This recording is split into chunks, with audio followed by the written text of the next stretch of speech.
But dude, I've been editing a lot, and I'm so close. Like tonight I'm gonna finish our video. We're releasing that this Saturday. Oh my gosh. And it's Well, incredible, man. I mean, it's like beyond what I expected. It's so so good.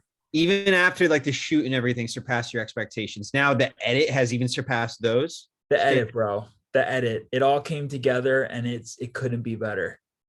I still think back to how natural Laura and you were as actors. Like Yeah, throwing little lines there and stuff. I'm like, for this audition now, I'm trying to like fake myself into like, even though it's like it feels so phony using your imagination, so like just like you got to be so it can't feel false. You got to just fake yourself out and stuff. totally. Yeah, dude.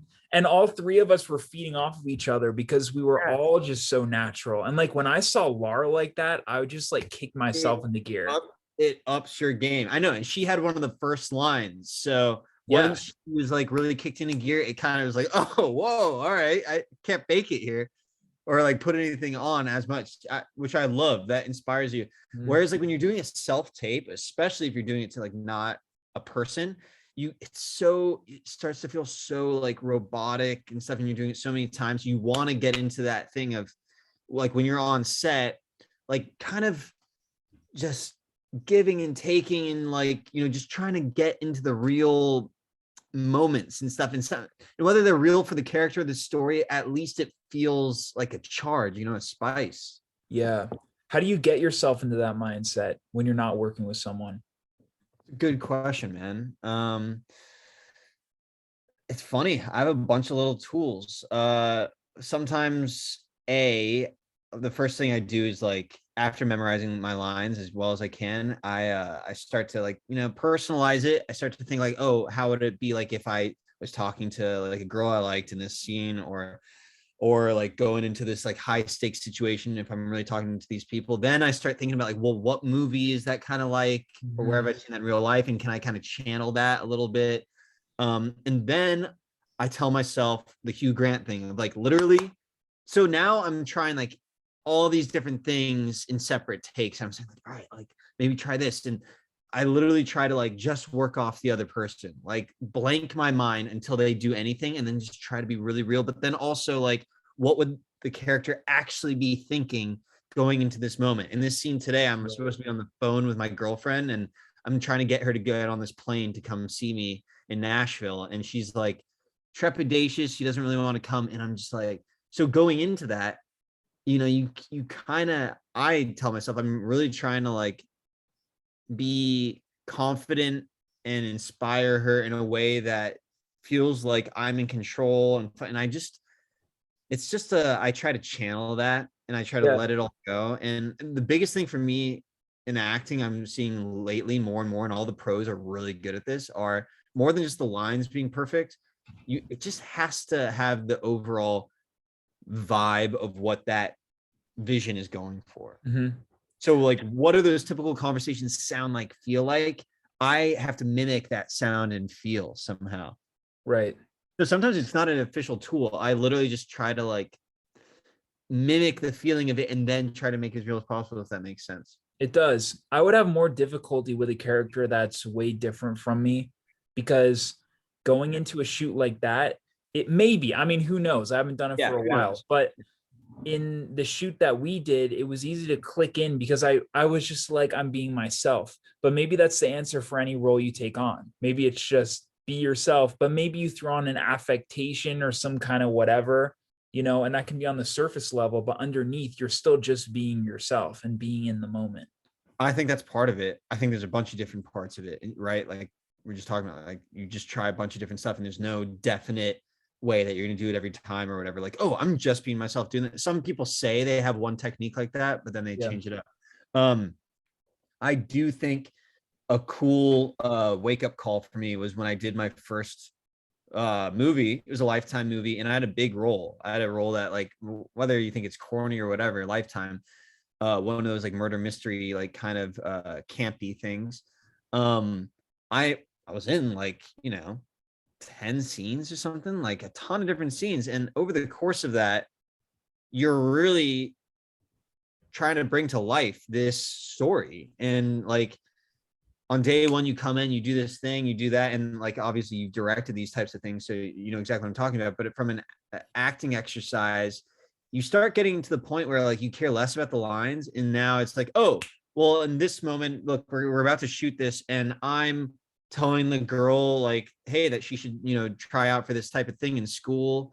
Yeah. And then that goes a certain way. And like she ends up getting the thing. And my character, how would that character naturally respond to that? Okay.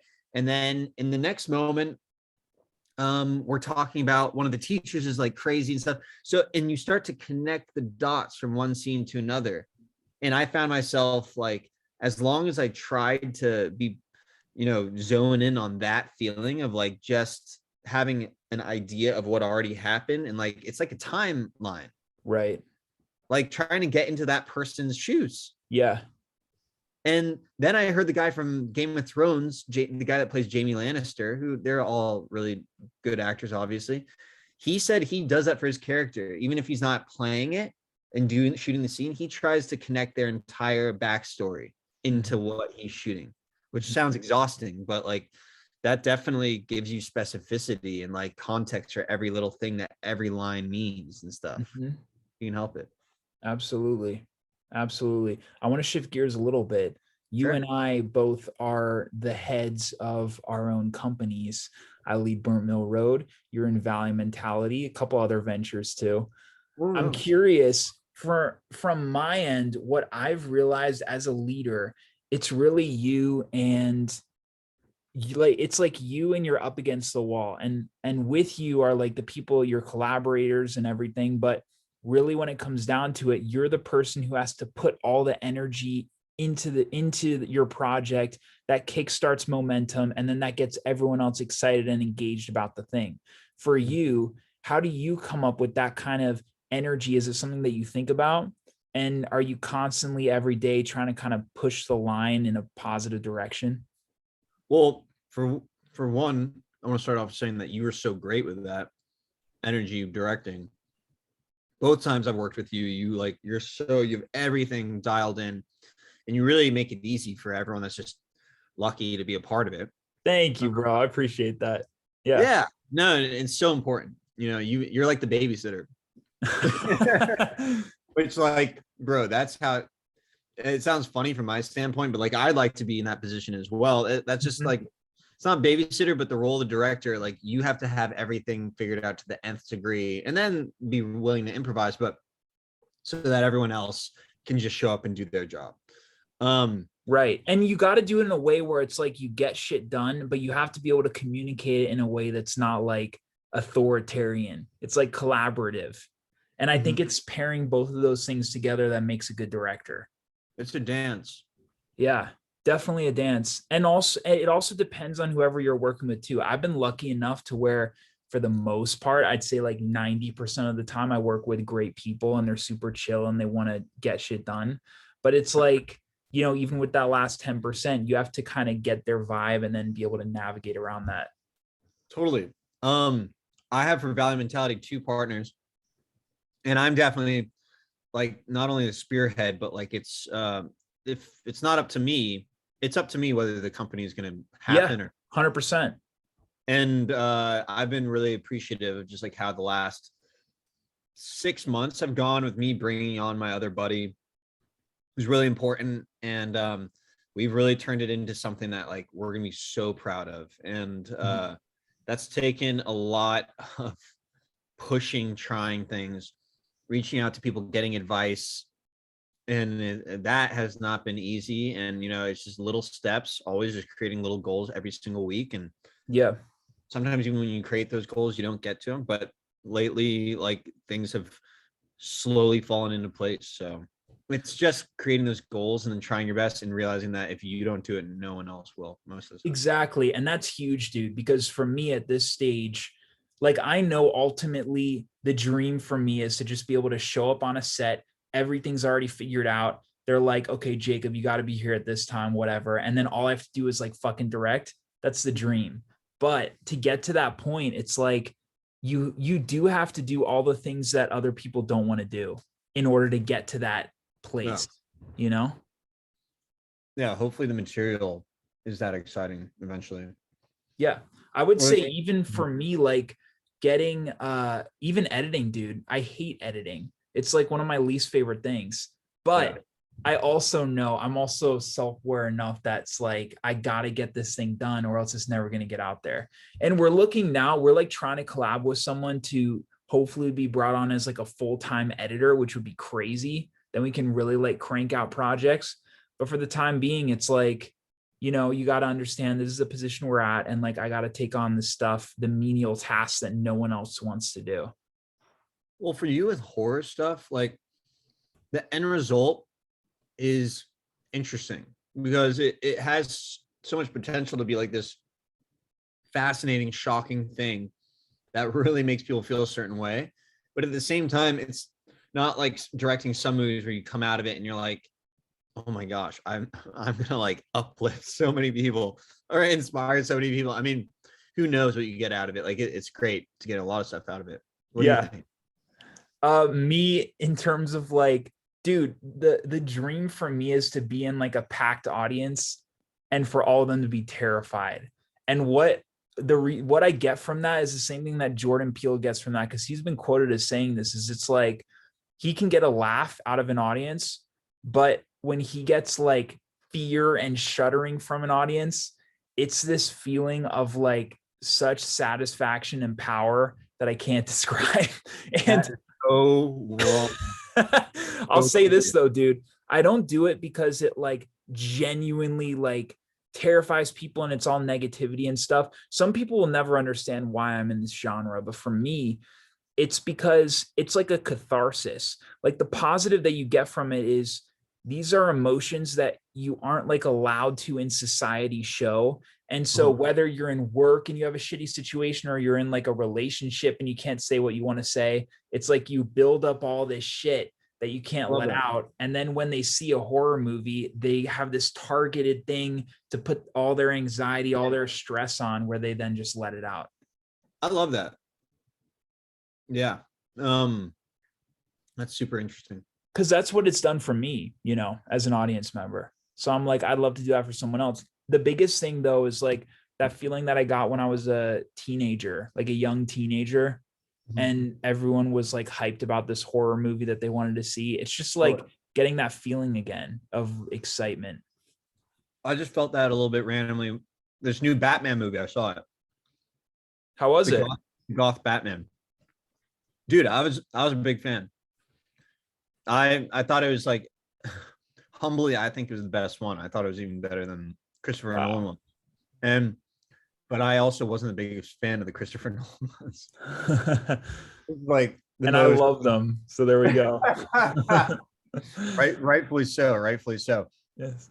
And I thought this one was like just kind of what for what it's worth. I don't know if this makes it true to the actual Batman story or whatever, but it's kind of how I remember the cartoons being a little like darker, a little bit. You didn't know that much about Batman, maybe. It was just this one was kind of just about the actual like mystery at hand. And the villain was kind of like a Saw thing, which it lent itself to that. Yeah. I didn't know if that was cheating a little bit, but It was like a puppet or what? yeah, a little bit. I mean, it Oh, wasn't a puppet, but also just kind of in the way of like puzzles. They're just yeah. like lifestyle Riddles. puzzles. Yeah. And granted, and like I don't think it's a spoiler. The villain's the Riddler. And I mean, obviously there's been a lot of like setups that are similar to that and Saw, for generations. The Riddler's not the first one either. But I don't know, for what it was worth, it was just like super interesting. I just thought they kind of crushed on some stuff, and you didn't expect that much. Like it was pretty surface, probably in a lot of ways, but I Yeah. just thought it kind of more badass than the other ones, personally. That being said, it made me feel like in the first scene, something happened, and I was just like, "Whoa, uh, this is kind of intense." Like it grabs me more than most other movies do when I'm in the movie theater. Right. So That's that good was to kind of know. fun to be like truly like, whoa, like sucked in, and that does happen a lot in horror films. Yeah, man. I agree. That's dope. Something with horror, this is random, but I'm constantly trying to figure out how to up the game in terms of like how, like, what am I missing to make it to the next level, to the next level? And each project I do, it's like trying to heighten that. And for me, it's like, I've realized I have all the shots down. I have all the suspense. I have all like the story, the acting and everything. But the one thing that I found that's missing is the visual look of the creature that we're doing. And that wasn't true for ours because we had that dope mask. But it's like when it comes to makeup SFX stuff, that's the direction that I want to head. Bigger budget. Bigger budget. Dude, it requires a bigger budget for sure. Yeah.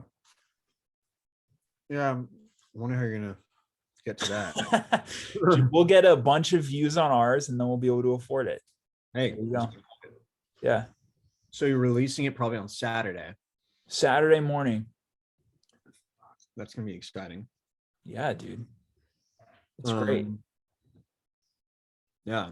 And this next one, we're already gearing up to shoot. There you go. There's another project too that, like, I don't know, this is for podcast, whatever, but it's on a date you said you were avail, and I'll send you the information and stuff. But my writer producer Ken, who I'm looking forward to you meeting, he saw an early cut of this one that we just did together, and he wants you to play a role in, he thinks you'll be perfect for this one role in like another horror short that we're doing. It's going to be like Wednesday, March 23rd. So yeah, dude, it's about this ventriloquist doll that comes to life and is really creepy. It'll be fun. Aren't they all? Aren't they all? No, I appreciate you guys thinking about me. That's exciting. Yeah, man. Down to do any of that. Yeah. I just found out, by the way, too, I got a part in someone else's movie as well. Just now. Oh, like shit. Like yeah. Feature? It's a feature. It's an indie. Wow. Yeah, it's in shooting in 2 weeks in LA. I play a fraternity president. Shocker. Congrats. Yeah. Perfect. Yeah. Thank you. Exactly. It's how many days are you on it? 2. Does your preparation change at all for when you're on like a longer project like that, or no? No.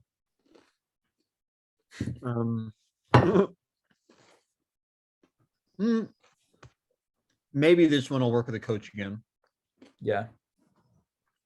Just to make the stuff specific and be really clear about what I'm doing. But then when I get on the set, I want it to feel like how when we did it. Totally. Same thing.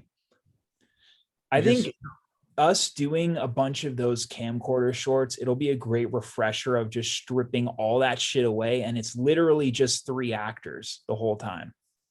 4 if you're including the creature. Yeah. Something that I thought was exciting was my producer, when he saw it, he said that the footage looks really good, like crisp in terms of quality. And I'm like, yo, like that gives me so much freedom now, knowing that like I don't have to work with a DP if I don't want to. I love working with them, but it's great. No, it's kind of liberating in certain ways, right? Totally. Yeah. Oh, I mean, that's freaking great to hear. Yeah. At the end of the day, bro, like you're just always trying to make something as good as it can be. Right.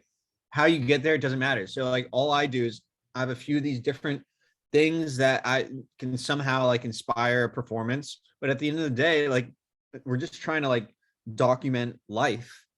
Yeah. In this situation for this movie, I'm supposed to be fraternity president. I'm going to analyze the script, recognize like what my role is in the overall movie and everything, what's needed of like my performance or whatever. And then you make that as good as you can, get into the psyche of what that is about. Yeah. Fun, simple enough. You're going to be loose on the day. The director will give you their vision and then you'll adapt accordingly. And there you go. You're dancing. Yeah. Step 1, step 2, step 3, you're dancing. We do know for sure that if you just memorize your lines beforehand, then you're able to let it go better, have one less thing to worry about. And then you end up being kind of how we were on set, which is just like working on the other person. And like, even though we had no idea what our lines were, at least Laura. I know.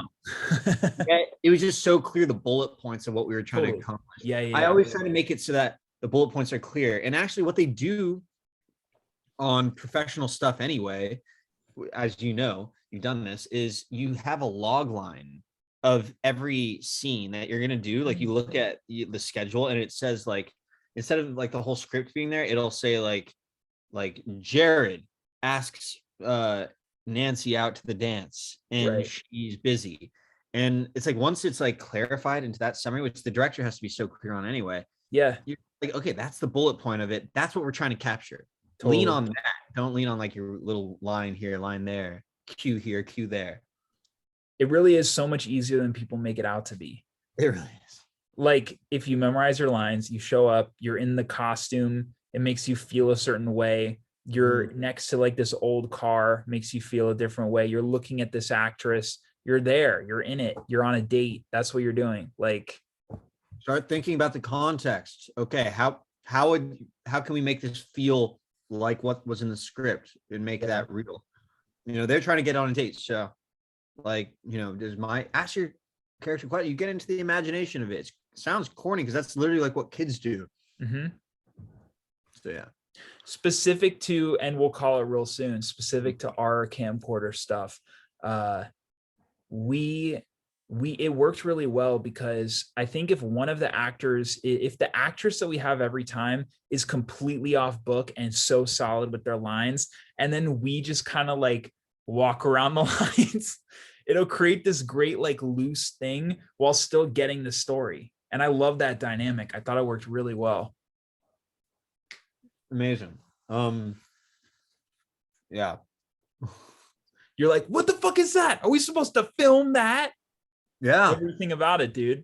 It was spot on.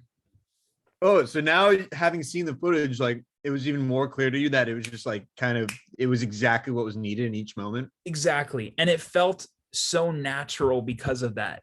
I'm glad that we were loose and underprepared. I think it should be like that every time.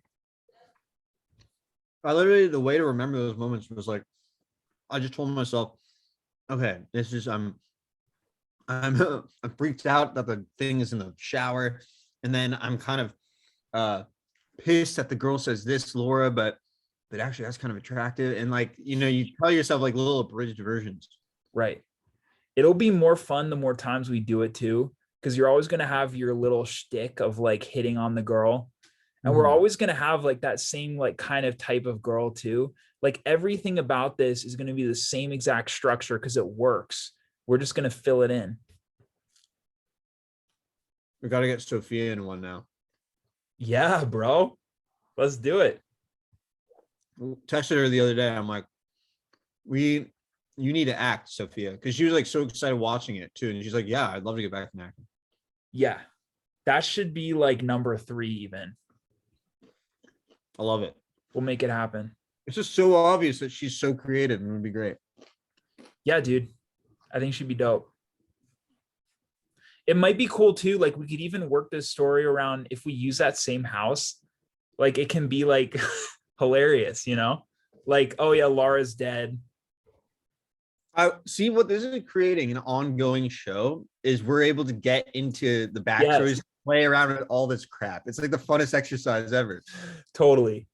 And like I said, like when we keep doing it, like to episode 10, we can go so fucking crazy because people will be so familiar with the structure of it that we can just completely fuck. Like, dude, we can time travel. We can do all this kind of shit. I love the concept of that. They do a lot of that on It's Always Sunny in Philadelphia too. Like, yeah, they play around with it. That's the beauty of it. Yeah, man. I'm stoked to see how this one performs. I really am too, dude. I'm very proud that we got to do this already. Yeah, man. Yeah. All right, but how's the rest of your week looking? It's looking like more editing mostly. I've got this other one still in the can that I've got to work on. So it's just kind of the slog of that. How about you?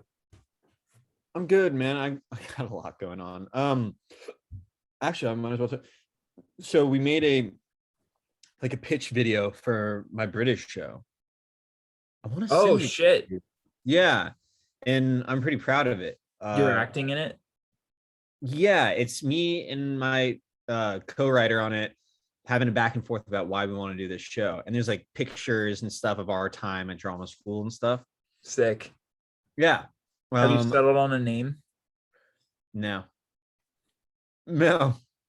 Something of douchebags, like the douchebag society of Theater douchebags, yeah. theater douche lords. Um, yeah, no, I'll send it to you on like We Transfer or something because it's like a 5-minute video. Yeah, I definitely want to see it. Thank you. And then it's funny. I ran into some friends, speaking of which, from England that are in town now. Last night when I was at work, they came into the restaurant that I was at, and they're like, "By the way, like, if you don't like the restaurant you're at, like, if it's too much work, because we all worked in restaurants too. There's this business that we all work for in England. They're like selling me on it, and they're like, it expanded to LA now. It's a brand new thing. It's great. It's a flower digital service company, like a subscription based flower company. And it Okay. was the biggest company in England. They just got $60 million Holy shit. in investments, now expanding to LA. And they're like, literally, you can work for like 4 hours a day and make way more money than you do at your restaurant job. So I'm thinking about That's getting some into the experiment. flexibility, bro.